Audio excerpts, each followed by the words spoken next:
समाचारों के साथ मैं माधुरी वशिष्ठ और अब समाचार विस्तार से। प्रधानमंत्री नरेंद्र मोदी 16 और 17 जून को दोपहर 3 बजे वीडियो कॉन्फ्रेंस के माध्यम से विभिन्न राज्यों के मुख्यमंत्रियों से बातचीत करेंगे। 16 जून को प्रधानमंत्री पंजाब, असम, केरल, उत्तराखंड, झारखंड, छत्तीसगढ़, त्रिपुरा और हिमाचल प्रदेश के सहित 21 राज्यों और केंद्र शासित प्रदेशों के मुख्यमंत्रियों से वार्ता करेंगे।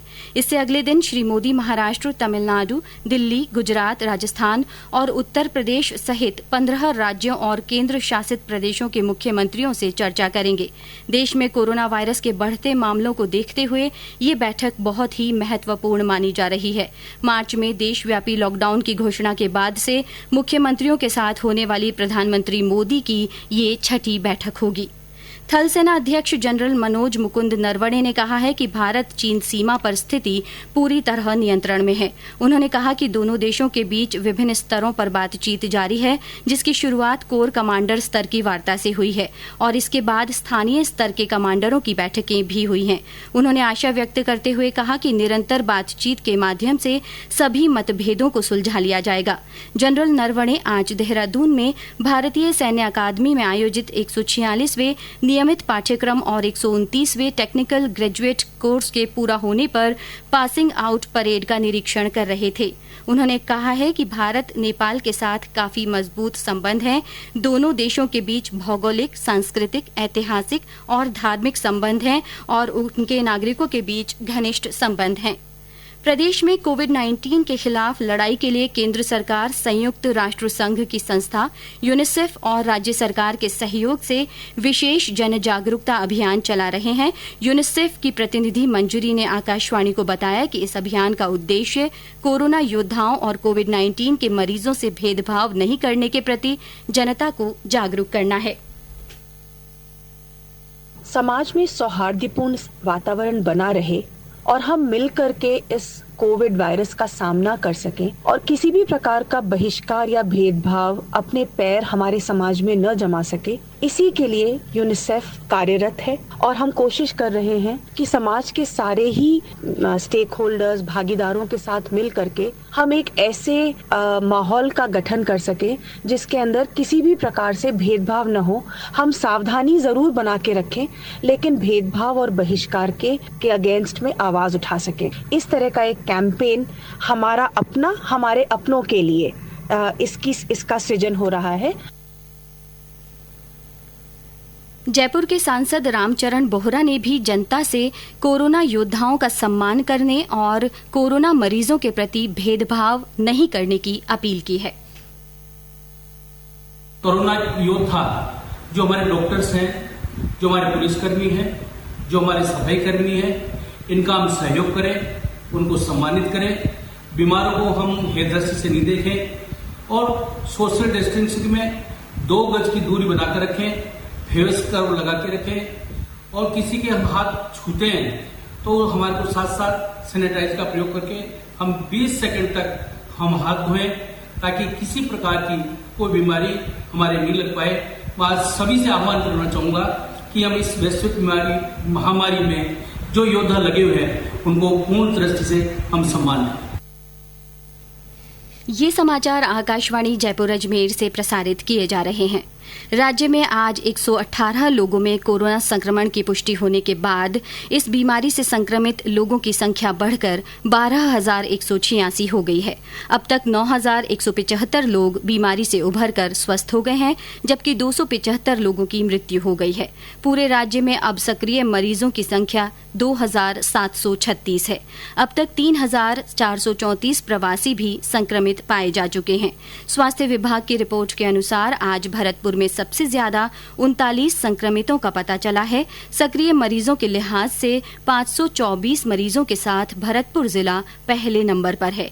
यहां फल और सब्जी व्यापारियों, विक्रेताओं में बड़ी संख्या में कोरोना की पुष्टि होने के बाद कई गांवों में कर्फ्यू लगाया गया है। पाली में आज 34, जयपुर में 19, अजमेर में 5, नागौर में 4, कोटा तथा डूंगरपुर में 3-3, अलवर, बाड़मेर और टोंक में 2-2 तथा झालावाड़ में एक व्यक्ति में कोविड संक्रमण का पता चला है।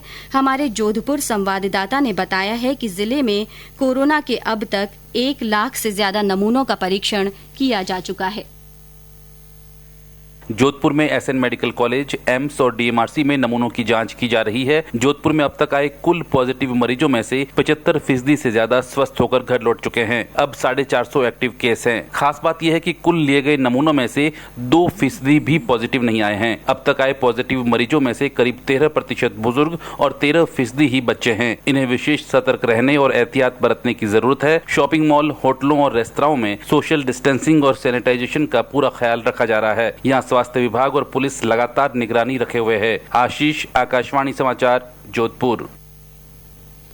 पुलिस महानिदेशक भूपेंद्र सिंह ने प्रदेशवासियों से लॉकडाउन के बाद दी गई रियायतों के दौरान स्वप्रेरित होकर कोरोना के संक्रमण से बचने के लिए चिकित्सा और स्वास्थ्य विभाग द्वारा जारी दिशा निर्देशों की अनुपालना करने का आग्रह किया है। श्री सिंह ने बताया कि प्रदेश में संक्रमण की रोकथाम के लिए लागू राजस्थान एपिडेमिक अध्यादेश के साथ ही अन्य सभी प्रावधानों के तहत राजस्थान पुलिस द्वारा प्रभावी कार्यवाही की जा रही है। उन्होंने बताया कि कोरोना के बारे में अनावश्यक रूप से आतंकित होने की नहीं बल्कि सावधानी बरतने की जरूरत है।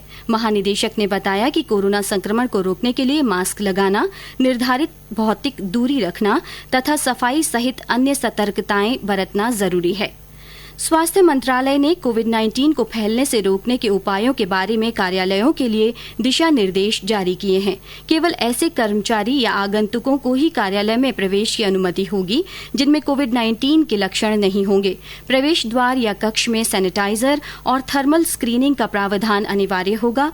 कर्मचारियों और आगंतुकों के लिए प्रवेश और निकास द्वार अलग अलग होंगे। इसके अलावा पार्किंग स्थलों और कार्यालय परिसरों के बाहर भीड़ से बचने के पर्याप्त इंतजाम होने चाहिए।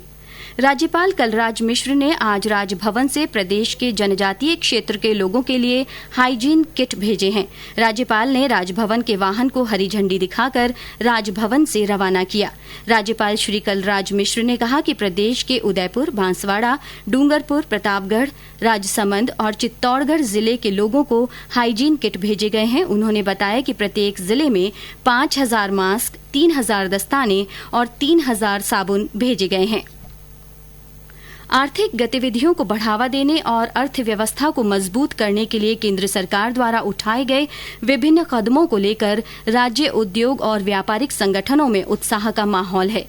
फिक्की राजस्थान से जुड़े व्यवसायी अजय डाटा ने आकाशवाणी को बताया कि सरकार द्वारा की गई विभिन्न घोषणाओं से बाजार में नकदी का प्रवाह बढ़ेगा और व्यावसायिक गतिविधियों में तेजी की उम्मीद है।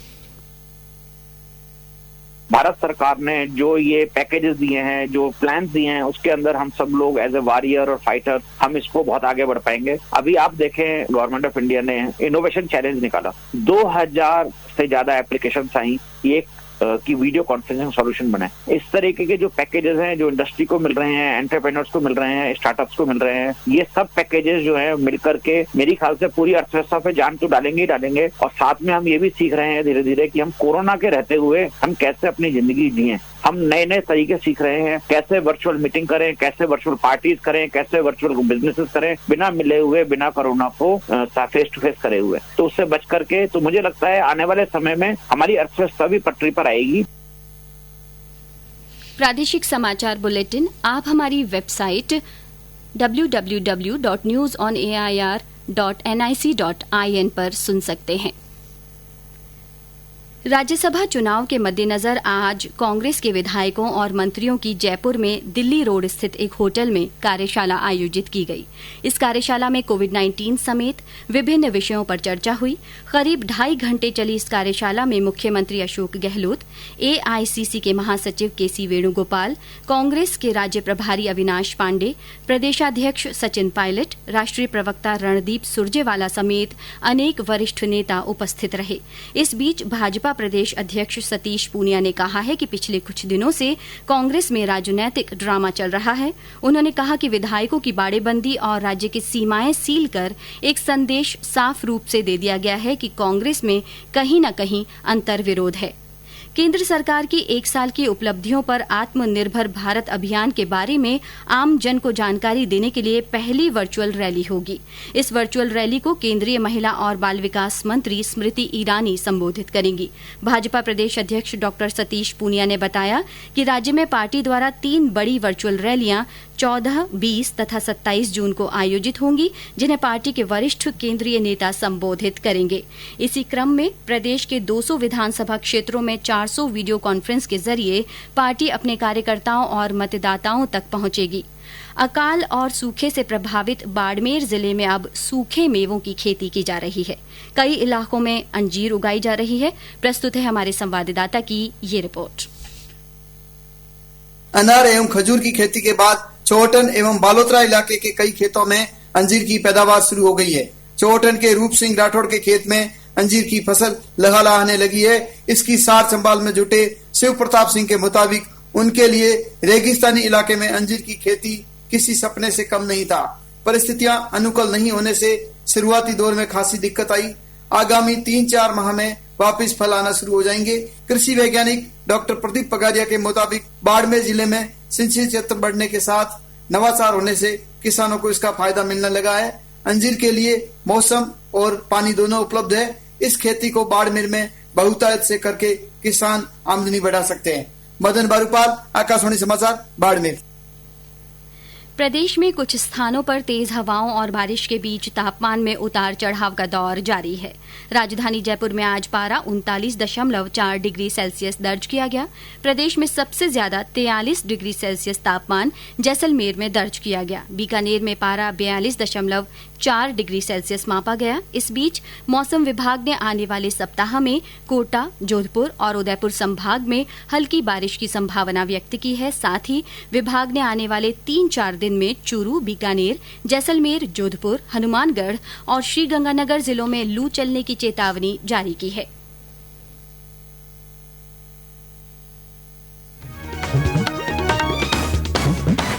और अंत में मुख्य समाचार एक बार फिर।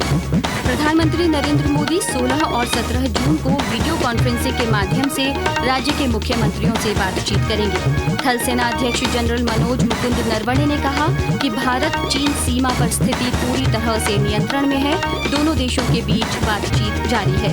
कोरोना के सबसे अधिक सक्रिय मरीज भरतपुर में आज 118 लोगों में कोरोना संक्रमण की पुष्टि हुई है। राज्यसभा चुनाव के मद्देनजर कांग्रेस के विधायकों और मंत्रियों की जयपुर में कार्यशाला आयोजित की गई। वहीं भाजपा ने कहा कांग्रेस में अंतर्विरोध। केंद्र सरकार की 1 साल की उपलब्धियों को लेकर प्रदेश भाजपा की वर्चुअल रैली कल से शुरू होगी और प्रदेश में कुछ स्थानों पर तेज हवाओं के और बारिश के बीच तापमान में उतार